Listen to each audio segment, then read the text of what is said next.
We have live audience with us, sir. Okay, cool. Right. So we have our host, Mr. Ravindra, also online. And Mr. Ravindra, we have Dr. Ahmed online with Hello. us as a speaker. Thank you, everyone, for joining in. So we'll start the session now. I'll hand it over to you, Ravindra, sir. So good afternoon to everyone. And if you are not in India, if you're somewhere else, then good morning and good evening wherever you are. So welcome to the first episode of SCM Talk Show session over season 3. So if you attended earlier seasons, we had season 1 and season 2. It was very much appreciated and a lot of interest got generated, and then we had a break for a little while, and many people wanted it back. This talk show back. So they told us that dil mange more, so we are back here again.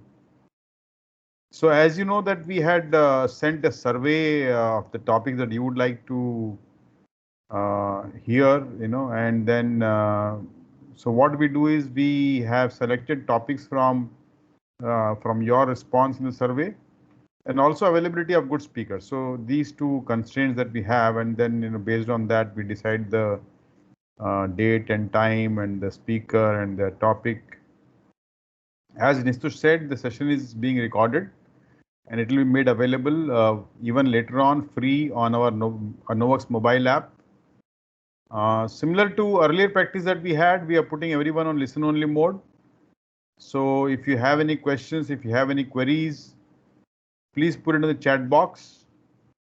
Towards the end, if we have time, we will take these questions, which are probably more often asked than others. So this is probably the small, I would say, housekeeping part. Now coming to introducing Dr. Muddassir Ahmed, it's my pleasure to introduce him. He's the founder and CEO of SCM Dojo. He's a global speaker, vlogger, supply chain industry expert. So he received his PhD in management science from Lancaster University Management School. So Muddassir is a Six Sigma black belt and has founded scmdojo.com with the intention to enable supply chain professionals and supply chain team to solve the problems they face in their jobs and businesses. Muddassir also has 15 plus years of experience in working with many global MNCs in EMEA region. So welcome Dr. Ahmed. Hello, Mr. Ravindra. Thank you for having me. Thank you, Nalesh. Thank you for the KnoWerX team for having me here.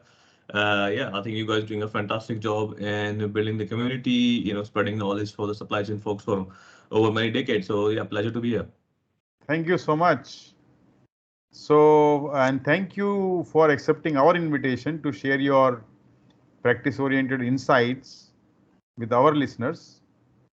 So, to begin with, can you please explain your concept of 4 pillar of supply chain strategy? Yeah, absolutely. So this concept I built in over the years. So while I was working for Eaton about 12 years and then Bridgestone, so we used to have these strategy sessions every year as a leadership team. And we used to think about, okay, what are the things we have to do better and what are the things we have to do, to meet our customer expectation. So we used to go through this 4 key areas of discussion. The first one was people, right? Second was processes. Third was system, and fourth was essentially the execution part, right? So the idea behind that is that how are we going to basically we're gonna start with our high level business strategy, whatever we want to achieve, right? And from that, for each of the strategic goals, we look into: do we have the right people? Do we have the right processes? Do we have the right systems? And then how we are going to basically going to execute to achieve the required set of goals. So that's the very high level idea. All right. I saw some of your presentations, some PowerPoints. I think you had this concept explained on YouTube also. If Yeah, do I'm you want not me wrong. to Yeah. you want me to share that?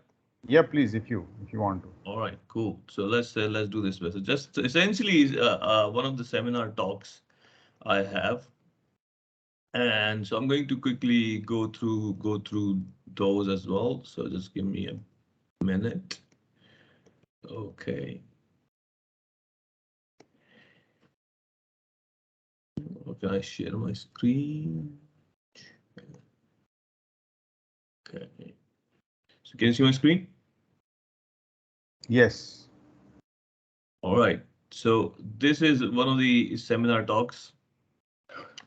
4 pillars of supply chain. So let's go through the key part of this. So introduction has been done, so that's fine. So before we do that, we need to understand what is the difference between strategy, goals, and tactics. So strategy is essentially the set of decisions you take on a certain direction, right? So if you want to basically improve on-time delivery, you want to reduce inventory, you want to make work capital work for you. So that's the strategy, a high level set of decisions. Then you followed by that. Okay, to achieve this strategy, what are the goals? Goals are tangible numbers. They are the numbers you want to drive. For example, you said you want to be 95% on-time delivery. So tactics is essentially the action you take to achieve that strategy, right? Generally, people just try to use these three terms very interchangeably, but they're not really interchangeable. So as I mentioned, the four, yeah. I guess there is some disturbance. Okay. So if you see the 4 pillars I mentioned, first the people, as we said, people are the most important asset of our organization. Everybody says that, but not really. What do you mean by they are most important asset, and how you protect your assets? Because if you call something an asset, that means you find it of a value, and you also want to protect it. You want to build on asset, right? But how many actually companies are actually focusing on building people as an asset? So this is where AssessmentBased comes in, and we're trying to improve people knowledge and competencies and provide them tools and services to help them grow better. So if you go through the processes, so processes is basically what is a set of what is the process? Process is a set of activities. There's an input and there's an output. So what we want people to do is to look into the processes, input and output, and improve it further. What is a system, right? System is essentially a set of as a software system, ERP system, demand planning, whatever system. Those systems should be run around the key processes. Okay, so you design your processes to manage your system better. So if you got that, and then you train your people to learn those processes, and then you move to the execution part. That means use your people process system to execute. Now, people. So if you think about people strategy, what do you want to do? You want to define your roles and structures. You want to, at the same time, you put them their training plans. You ask them to be in the regional council. I mean, this session of the upgrade upworks is basically KnoWerX is also a session where we are trying to develop people. We want to develop talent, right? But there are certain tools available. For example, there are 3D skill matrix, succession planning, professional certification. I know KnoWerX has it, AssessmentBased have it, CPIM have it, SIPs have it. You do that. And then most importantly, you probably want to do is self-assessment. So I would recommend today all the folks to go to, for example, AssessmentBased, and there's like self-assessment, some tools available, right? And that's, we can do it, show you later on, maybe, right? And so if you go to here, so it's available for free, in fact. It's going to alpha. So if we go to tools here, this, for example, this tool of the materials management self-assessment. So here we have a lot of questions, right? You go to this questions at the end, it will tell you the graph that which area of materials management you're not good at. So when we talk about developing people, this is the first thing I give it to people, right? If you go to any consultant, you're going to charge a lot of money, but this is available for free, for example. Okay, so the benefit of that, it will tell you what are the areas you're good at and what are the areas you're not good at. Okay, the areas you're not good at, you go to either KnoWerX, whatever training partners you have in India, you go to AssessmentBased as well, and try to close that knowledge gap. So essentially, this is called assessment-based self-learning. So this is a typical example. So once we go through this as a strategy document, we go through, okay, what are the things we want to do over the next 3 years? So really we're saying we want to improve, retain talent by doing some organizational capability assessment. We want to do some game-changing workshop. We want to send people through certification because not everybody needs to go through the certification anyway. And then what we're saying is, for example, this is a real example where if a business will go through the supply chain digitalization, but the digital competencies are different, right? So how are you going to basically improve the digital competencies within the team. So you can see here in this people, we have a very structured, robust plan. How are we going to develop our people, identify the gaps in knowledge, identify the gaps in their leadership skills, their technical skills, their digital skills, and how we are going to improve, right? So there's a very thorough, let's call it long-term plan. Then we move to the process part, right? To understand the characteristics, the impact through the data analysis and the system to respond. Okay, so when we talk about for example, when we talk about processes, there's many supply chain processes like ABC segmentation, sales and operations planning, access and obsolete inventory, supply chain management, strategic sourcing, getting whatever. You need to list down all your key processes, right? And from then on, you want to say, okay, if you don't have the key processes, which one you want to do first? So I would always recommend people to say, start with ABC, start with the plan for every part.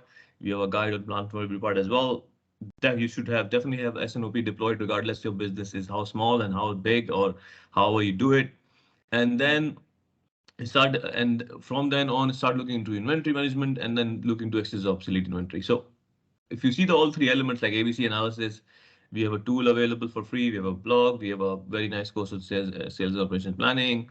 We have an inventory management guide there. So you do that. You can find a lot of information. Then you go and focus on basically, for example, next year we're trying to tell people, okay, we want to all key products. We want to do a supply chain mapping for all key products. And we want to implement demand planning software. We want to achieve a high level of maturity on SNOP, for example, right?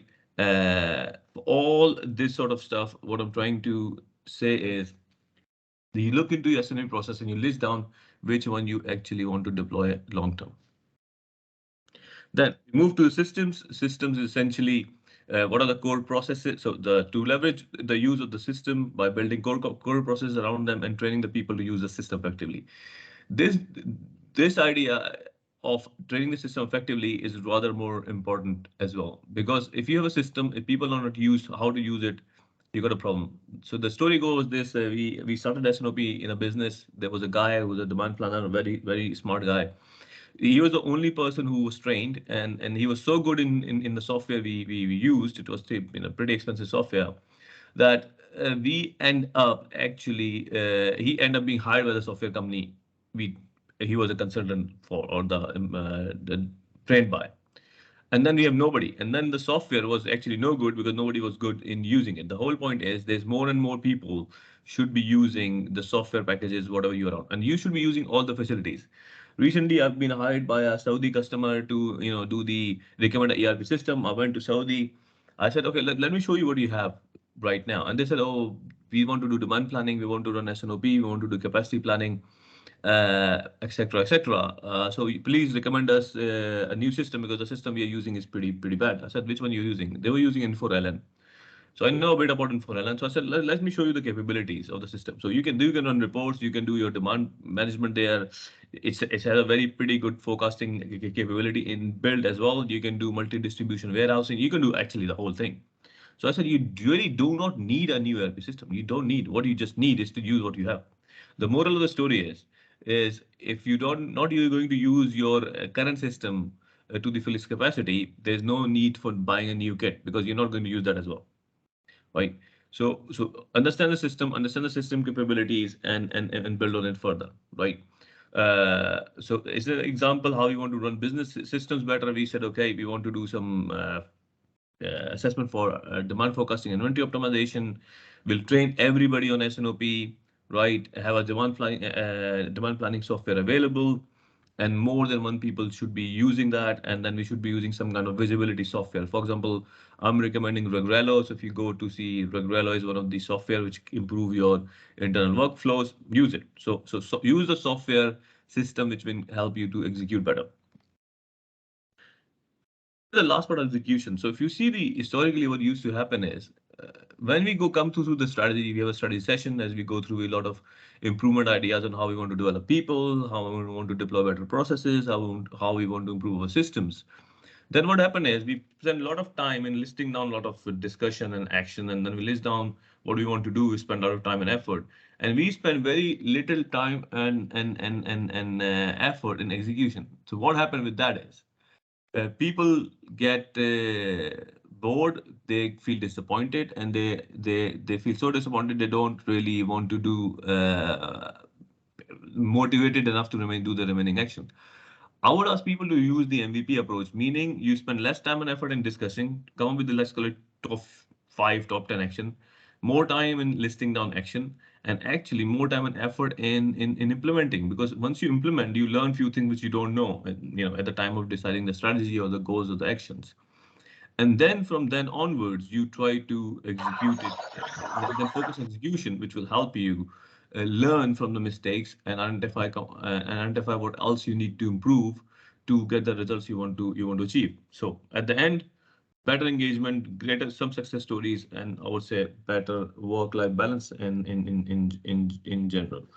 So, and that is for the four concept.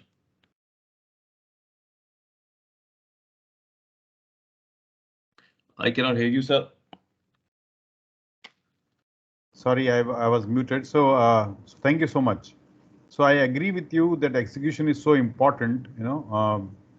I have seen several assignments, several consulting assignments by big guys. They give them a lot of money, do consulting. They produce a lot of reports, discuss a lot of meetings and strategy. And after that, at the end, all those reports, collect dust in some corner somewhere in the company. Nothing happens. Agree, So agree. execution is something which is very, very critical. I think a lot of focus needs to pay there. So, but my question is, all the time I have seen when you talk about three pillars, usually talk about three pillars: people, systems, and processes. So, how it came in your mind to put execution and execution as a strategy in your thought process? So, when and how it came in your mind? It's because of the continuous failure of not doing what we're doing in the strategy. So we used to have a fancy sessions and strategy execution. We come up with the too many actions actually, too many ideas, too many things to do, right? Because what the leadership is doing, they're sitting there 3 days enjoying fancy hotels, fancy dinners, and then because they have to do something, right? The only thing you do is come up with the strategy and the process, but then you miserably fail actually in actually doing it. So I want to force them saying we are not in this strategy session, we need to come up with the execution part as well. Because if you don't have the execution strategy, right, you're not going to do that. And I think SNOP plays a big role in that as well, because SNOP is one of the visibility processes which you take your strategic action which you decided, for example, profit plan, your budgeting, etc. And then you put that into your monthly cycle of the review systems, right? And then you execute every month. So it helps you to bridge the gap between the strategy and execution. So, but again, SNOP is just one process to help the execution, right? But you can think about anything else as well, because you come up with the people processes. But for example, you say, okay, we want to have a new demand planning system. Okay, but we don't have any internal capability to train people, right? To do that, we have to bring a consultant in. Okay, you can bring that in, but what is the execution strategy with this person? Like how you want to engage and how far you're going to define the business scope. Getting a consultant in is not going to solve the problem. You really need to think through how you're going to use that person to execute what you want to execute. Right. So, did you have an opportunity to, or did you see some organization which took your thought process and implemented in their supply chain, let's say transformation project or something? So say again. I'm saying that do you have a situation where someone took your thoughts and they really applied and implemented Yeah, SCM? many times. So that's pretty normal in the corporate world, right? Or globally as well. But if that has happened, I would see as a good thing actually. I see as an opportunity because I see that somebody is not first clever enough to come up with their own ideas, right? And the second thing I would say is if somebody steal your ideas, then they don't know what's next, right? So rather than saying, okay, yeah, I mean, you just be politically correct and say, yeah, thank you for sharing this idea. I remember we discussing that, blah, blah, blah, right? So thank you for bringing on the table. And I would suggest to follow up on this idea. We should do this, and this, because the person who is still, has steal the idea wouldn't know how to execute it in the first place. Then you should show it by saying, thank you for sharing, appreciate it. Don't say you steal my idea. Just don't say that, right? And then you say, I'm going to help you out, and this is what you should execute. And if I think we should, I actually, if somebody taking my ideas and shared it without me, I generally see it as a positive sign. So this can be applied during normal times, pandemic times, post-pandemic times, all the times, right? Anywhere, because supply chain changes all the time. That's the beauty of it. So anything I mean, I would go to the extent like this. So when our supply chain, I mean, I act as a consultant right now as well sometimes, but when I was a supply chain manager or logistics director, whenever people used to come to me with a problem, right? Customer complaint, sales guys complaining about stuff, or my internal people, I always used to use that 4-pillar framework in my box, in my head as a quadrant. Okay, where is this problem? So whatever they're complaining about, what's happening there? Are they complaining about systems? Are they complaining about people? Are they complaining about software? Oh, sorry, process? Or are they complaining about execution in general? That everything was in place, it was just not executed properly, right? So if something is not executed properly, then you don't have to go back to the design stage and look into the people capability or process capability or system capability. You don't have to waste time. You just need to, it's a management issue. You just need to make sure that people execute properly. True. Actually, most of the time it's either execution or a lack of training, which Yeah. really So comes for into. me, yeah, it's a framework of my thinking of segregating the supply chain problem. So if I go to the root cause rather than quickly into what needs to be done. Yeah. So which strategy you will put more importance? People, processes, systems, and execution? That's a tough, actually, I would rather say which one I put at least important because that's easier for me to answer. I would say system, right? Because system is system. You don't change the systems all the time. You just have it or you don't have it or you deploy it and you fucking stuck with it. Because you stuck with it, then you need to make sure you make the best possible processes around it, and then you train the people on those processes and execute it better. Right. There was some I think many years back there was this wave about business process reengineering. Then there was a wave about ERP, and there a lot of controversy that time. If you remember, the people who supported BPR, initiative said, we need to redesign our processes first and then select systems. But the people who are ERP vendors, they say you already have best practices in ERP. You just need to implement. You don't have to talk about processes. We just have it. Actually, What do you thought about?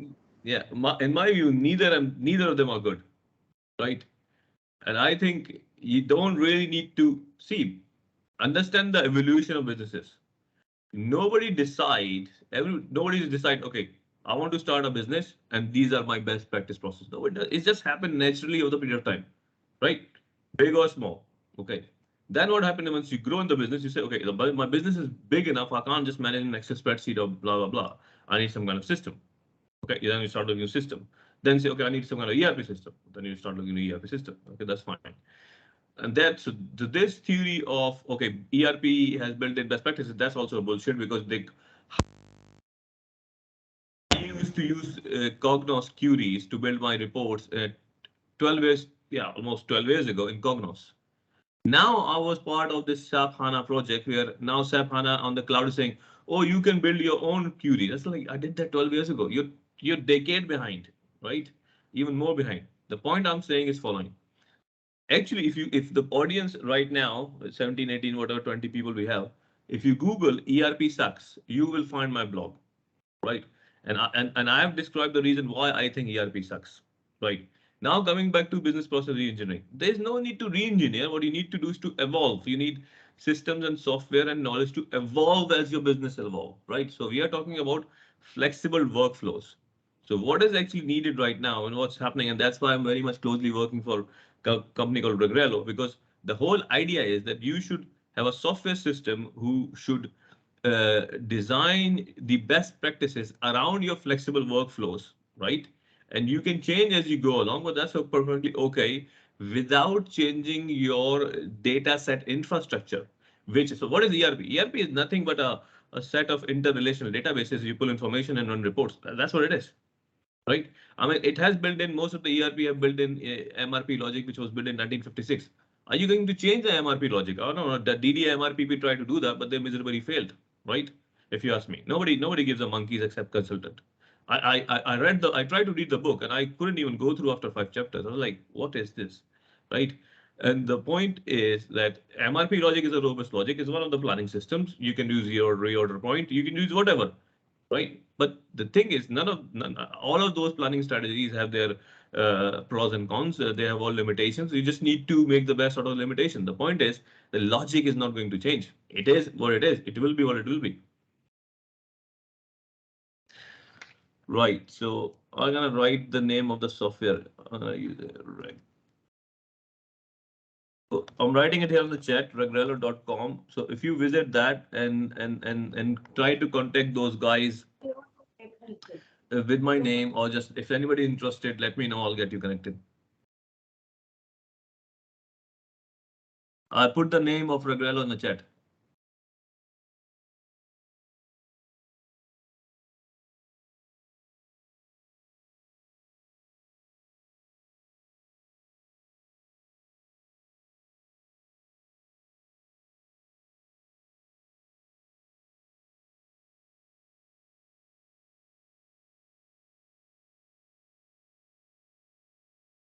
Okay.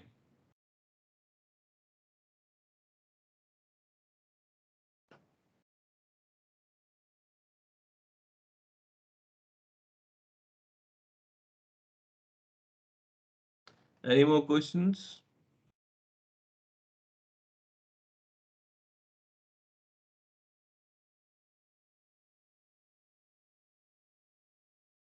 I cannot hear you. You're on Sorry, mute. sorry. Again, I was on mute. So one question that I have is, execution I think is quite critical. And have you seen some recipe of execution success? I mean, we have a lot of case studies for deciding strategy and the processes and the systems. That's quite common, not so uncommon. So execution, has that been discussed at the strategic level, the top management level, and some strategy drawn? Do you have some recipe and do you have some cases where you have seen that? Yes.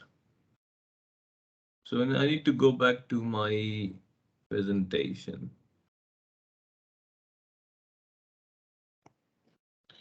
Okay, so one thing I skipped is, which we should not look into. We should look into you need to do your SWOT analysis for your team actually, or for your supply chain. So SWOT analysis concept exists for many years, right? But how many times you actually do the SWOT analysis of your supply chain? So one way to execute it better is to do the SWOT. Then you said, okay, define what are the goals you want to achieve, what are the people stuff you want to do, and then convert that into the strategic initiatives and projects. Because I like projects, for example, because strategic initiative projects helps you execute it better, because the projects have a start point, they have a defined scope, they have a start point and an end point, and you can see results measurably. For example, say, oh, I want to deploy vendor managed inventory. There's a lot of benefits of vendor managed inventory. You can reduce inventory, you can have ABC classification, you can supply on time. It's proven. So I don't have to go through the theory. The point is, deploying vendor managed inventory. So just take for unshare for a minute. Deploying vendor managed inventory as an execution is a huge task, because you have to go to your strategic suppliers, right? You have to change your contracts. You have to ask them to keep stock. They don't want to keep stock for all the time. You have to do segmentation. Then you have to agree a different pricing, different payment. In itself, it's a big project, right? But you start that this is a strategy. We want to improve the agility of our supply chain. We want to be more responsive. One of the methods to do that is vendor managed inventory. But then take this and give it to somebody. Give it to a young fella. You give it to a project with a young talent and say, this is your scope. This is what you need to do. You need to deploy a vendor managed inventory for top 20 suppliers, which covers 80% of the spend in 6 months time. And we want to see the measurable results. Okay, what are the measurable results? That on-time delivery of our performance should go up, right? We should have the reduction in inventory. We should have a reduction in lead time. 3 very simple goals, executable. You can see that within 3 months, but you have to give this somebody as a project. I know a lot of teams, a lot of companies who have no supply chain projects, like zero. Why? Why? I think as a development plan, when I was a manager, I used to give one project to everybody. Like it or not, you are having it, right? No, I will not going to share the PowerPoint presentation. That's not going to happen if somebody was asking. It's already on the video. You can check it. Okay. Now, so coming back to the presentation. So once you do that, so this is the story of this case study.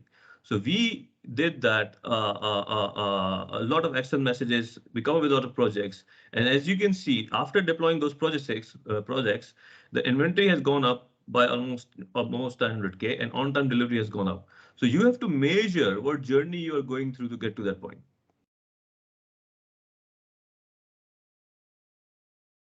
I agree with you. If any organization does not have supply chain management project, okay, their entire supply chain is becoming obsolete slowly. This field is so dynamic that, you know, even if you have not changed business much or markets much or customers much, still you need to go on re-engineering your supply chain management. You need to look at and do transformations. Maybe it's about technology, maybe about its processes, and whatever that be. So, you know, I want to get into your career questions, you know.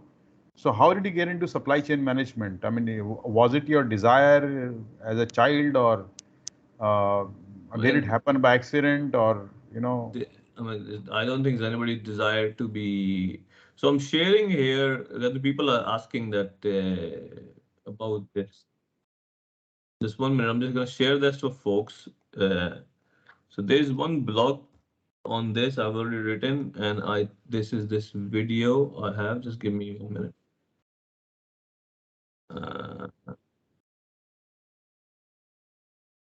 And this video, short video I have. So you can refer that. So now, I think I did my engineering from back home, Karachi, and then I realized I want to study management. I just didn't have enough time to do MBA, or not time, money to do the MBA. So the only place I get a scholarship was Chalmers University of Technology in Sweden. So I started my master's in management production and supply chain, and I pretty liked it very much. And then I said I'm going to pursue my PhD in supply chain as well. So it was a career choice. I think I did not even know when I left actually. I worked 1 year after my engineering. I did not know supply chain at all. I mean, people still don't know supply chain at all.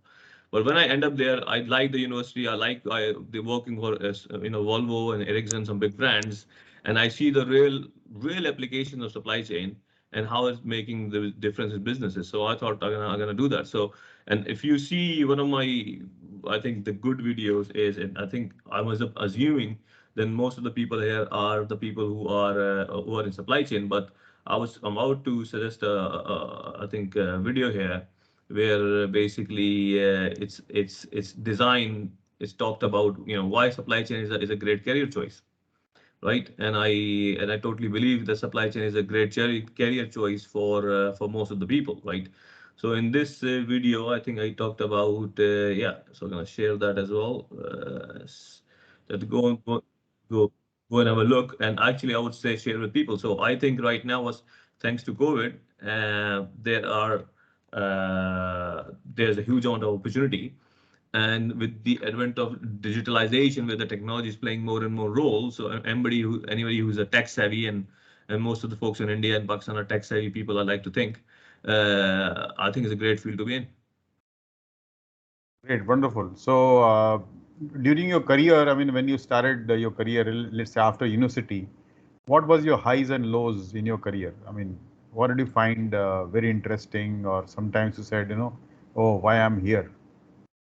I think there is always a many highs and lows. I think many lows is about which happens to all of us when we start young, ambitious people. That you think you're working hard. So imagine right now you work in supply chain, and you won't see a lot of qualified supply chain people. There's still very much chance that you're working for a person in your job, and your director or even a CEO, they are not supply chain people actually. They don't actually understand supply chain, right?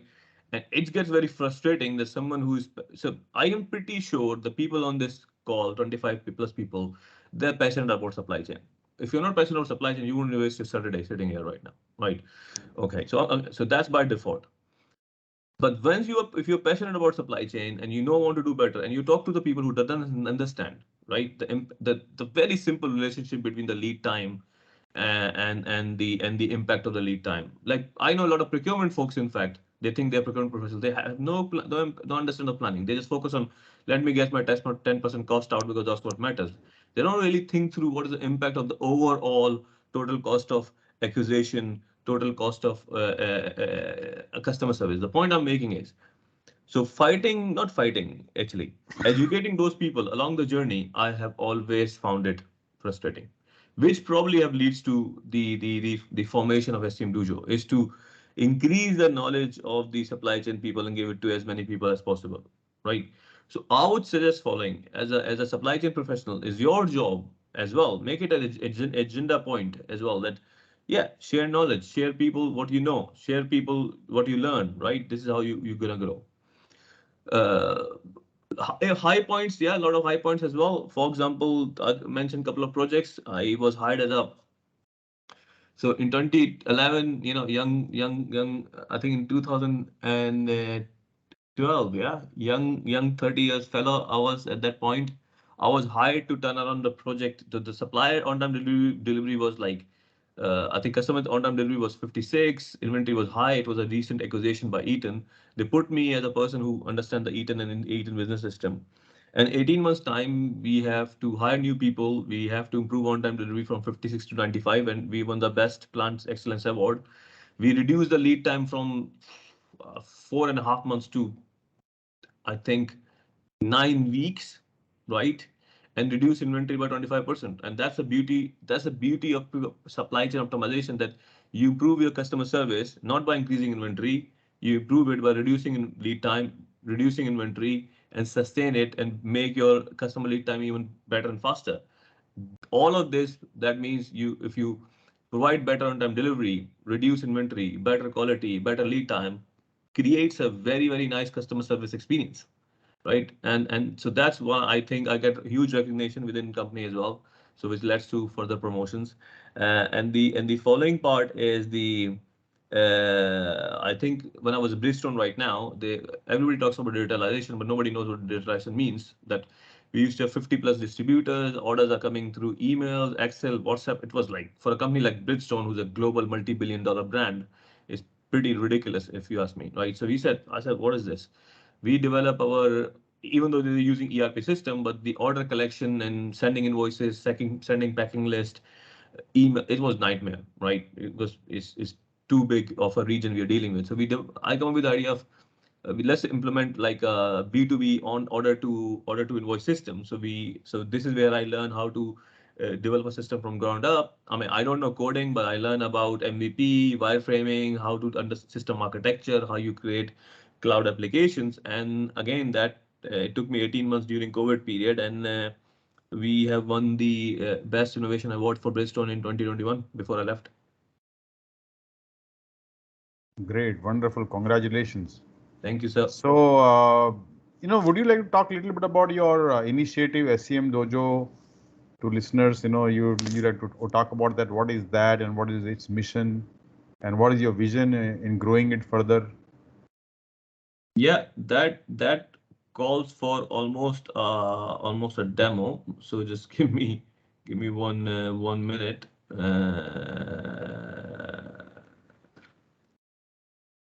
No, where should I go? Yeah. All right, cool. So everything is mentioned here. So if you go to our home page, so our mission is vision has not been changed since last 3 years. We want supply chain knowledge and solutions for everyone. So what does knowledge means? Knowledge means is our focus is not with people. Our focus is supply chain professionals. We want them to grow, and that's what you're doing as well. Provide them high quality courses that knowledge is doing pretty well for many years. Provide them guides, best practices, tools, and mentoring. So if you see as a supply chain professional, what you need is knowledge, right? So if you go to Academy, you will see there's a lot of courses available. I have recorded about 22 plus courses will be coming in 3 months' time, and we will be launching supply chain manager pathway and procurement manager pathway, S&OP manager pathway. Then you got these best practices you can buy. So if your boss says let's have a better KPI, supply chain KPI, you come here, you can see there's a video tutorial, right? Available, how the KPI works. You can download. Even the video actually says how to customize it as well. Okay, so after downloading, you can customize and you can use it however you like. Okay. So from then onwards, right? So we got SNOP, process assessments, things like this. So these are the best practices. We have also a lot of guides we have written. For example, this concept of plan for every part, inventory guides, so on and so forth. And then we have a list of experts where we talk to, and they are, they teach what they teach. For example, this guy, Hamas Siddiqui, he's an expert in LinkedIn. He's a LinkedIn guru. So with him, we have created a course how to improve LinkedIn profile, because LinkedIn is almost a CV right now, if you think about it. There's not many courses available who tell people how to improve your LinkedIn profile, right? So we have a very nice video. You can have a look, and you can actually use our free subscription model and take this course anyway, because LinkedIn is almost like your document. So the point is, we just don't want to help people on their technical side. We want to help them improve their chances of getting a job, grow in their businesses. So this is what we have. We talked about these tools where you can see we have this self-assessment competencies and stuff. So you should look into this and do the self-assessment and see what you need to improve. We have jobs available. You can search the jobs in India. Hopefully it works as well. It's nothing but free signups. If you say supply chain manager, maybe you select India here. You can find it's basically a job aggregator. So you can find those if it works one day. So why is the job in India? That's strange. Okay, so the data is in there. Okay, so this is there. We're trying to improve this as much as possible, right? And we got a blog and our services we're trying to offer. So our aim is to create a place where we can give the full set of toolkits for supply chain professionals to do their job better. That's what we're trying to do. Excellent. So I think you also, I've seen somewhere that you have developed some competency models for people, what should be competencies and so on. Yeah, that is in the tools I tried to show you. That's a materials management competency model. Yeah. So if you do that, it's available for free. No, we don't charge anything. Just do that and then do the self-assessment and you will know. So what's your advice to our listeners, in terms of the career growth? How can they grow their career? What they need to do, what they need to learn and so on? I know that it's a question which can be answered only specific to someone's background, but in general, if you have to answer the question. No, I think in general can be answered as well, which is the theory I'm trying to push, which now I call it three pillars of supply chain competencies. I haven't started using it, but maybe now this is the first show I'm using that, right? The supply chain competencies are generally referred to your materials management, sourcing, blah, blah, blah. But I think I call this technical competencies. It's almost like a hygiene factor, right? If you think about that.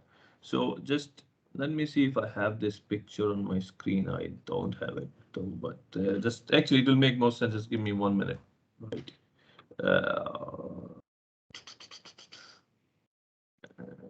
Comes here and it's here. Okay, so let's share that as well.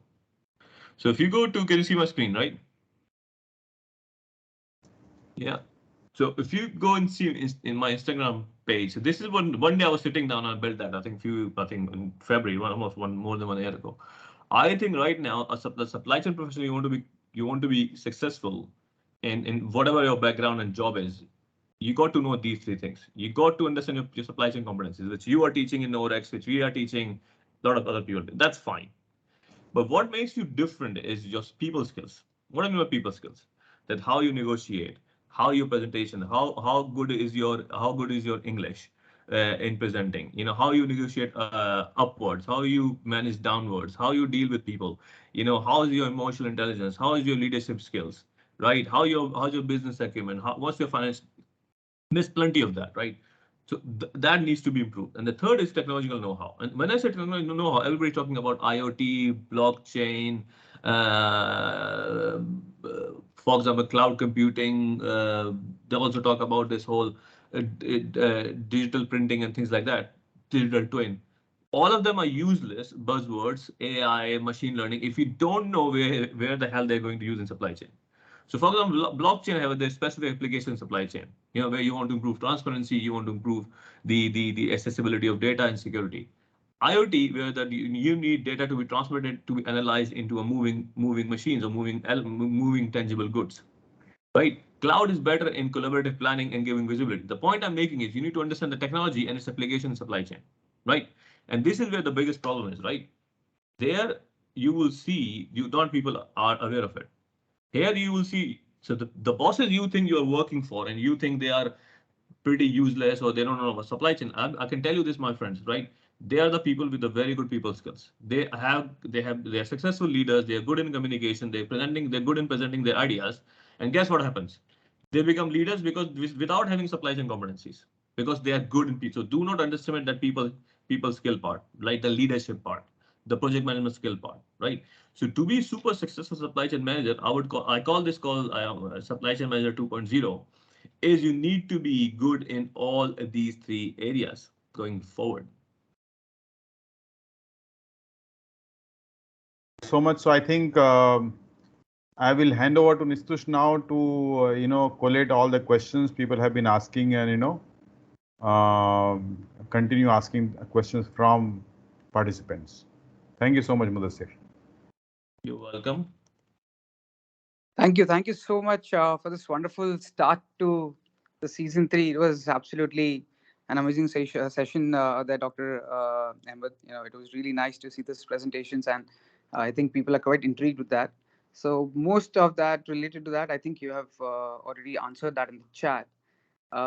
Just about a minute or so back, we have received a question from Sumit. So he says, I hope it's okay to ask, what is the full form of dojo in your company's name, SCM Dojo? Yeah, dojo is a Japanese word which means place to stay and meditate. So its concept has come from the judo karate, where the whole philosophy of learning new skill is not about the philosophy of fight, is a philosophy of how you do the self improvement. So it's more from this concept of philosophical learning and meditation, right? A place to learn and grow, not to fight. Perfect. All right. So we have another question from Arun. During your project in Eaton, Yeah. what you have done different to reduce lead time? Okay, good. First of all, you need to measure a lead time to start with. So I've asked you a question to Arun. What is your average supply lead time? Do you know the answer by segmentation? Arun, do you know what's your supply Sure. lead time? You can unmute yourself and you can reply if you require, or you can type in this. No, it depends upon I believe it depends on the material. Say again. I think it depends upon the material and raw material availability, right? I agree. No, the answer is actually it's a technically wrong answer. It's not about depend on that. It depends on what your contractual agreement with your choosing suppliers. Okay. Right? You're measuring the performance, yes or no? Yes. Exactly. So first thing you do is to start with measuring your suppliers and what is your top 20 suppliers, which gives you 80% of the inventory, and what's your current supply chain lead time. And then you put them a target, how you want to reduce it. Do that, you will reduce your total supply chain lead time, therefore you will reduce your inventory. Same goes for manufacturing. If your manufacturing processes takes 8 days to even is assembled to order item, for example, you ask the question to manufacturing people, why is taking 8 days? Because the total value addition lead time is not even 6 hours. Why 8 days? Challenge them, do a Kaizen activity, reduce it. Okay. Yeah. Okay. Thank you.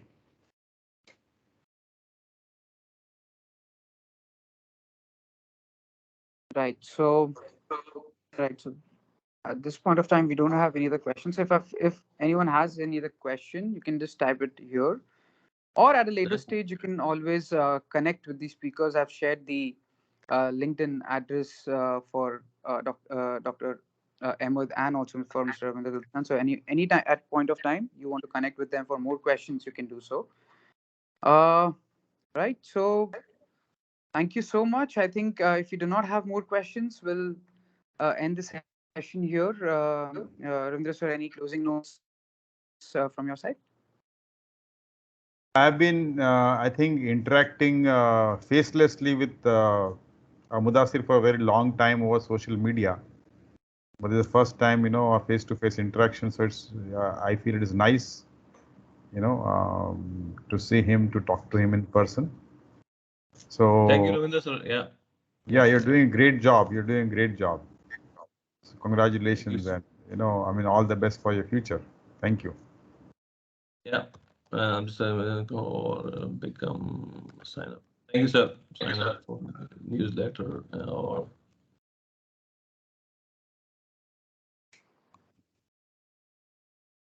I'm just answering this question. So if you just go and subscribe to as a member, as a free member, or just there's a box called subscribe to a newsletter, you'll be subscribed to that. So thank you, Ravindra sir. Yeah, we've been communicating. Thanks to Nilesh. I met him in Nitish, not Nilesh, Nitush, right? Yeah, so met him in Dubai. A pretty active, smart young chap. I think the future of KnoWerX in a very good hands, and I'm looking forward for further collaboration with KnoWerX team. We discussed few agenda topics. I'm just busy in launching my courses and stuff. So as soon as those are ready in a couple of months' time, we'll be talking more. I think you guys are doing a great job in building this community. I think you are one of the most experienced supply chain trainers, educators, leaders in India, and we are blessed to have you in our company and learn from you, sir. Thank you so much. Thank you so much, Muddassir. Okay. All right. Thank you. Nitish? Thank you so much, both the Yeah. speakers. Thank you so much for Dr. Ahmed for taking your time on Saturday when it's a holiday for you and coming out for the session. It was absolutely wonderful having you here. I'm sure all the learners have have a lot to take away from this session. To all the audience, thank you so much for joining in. We would be having our next session on 23rd of April. The topic and the speakers for that will be shared soon. Please follow us on social media for further updates. And if you like the session, if you liked SCM Talk Show, please spread the word among SCM community. All right. Thank you so much for joining in, and see you again on 23rd April, 4 p.m. on the same link. Thank you. Good Thank day, you, and have a nice weekend. Bye-bye. Thank you.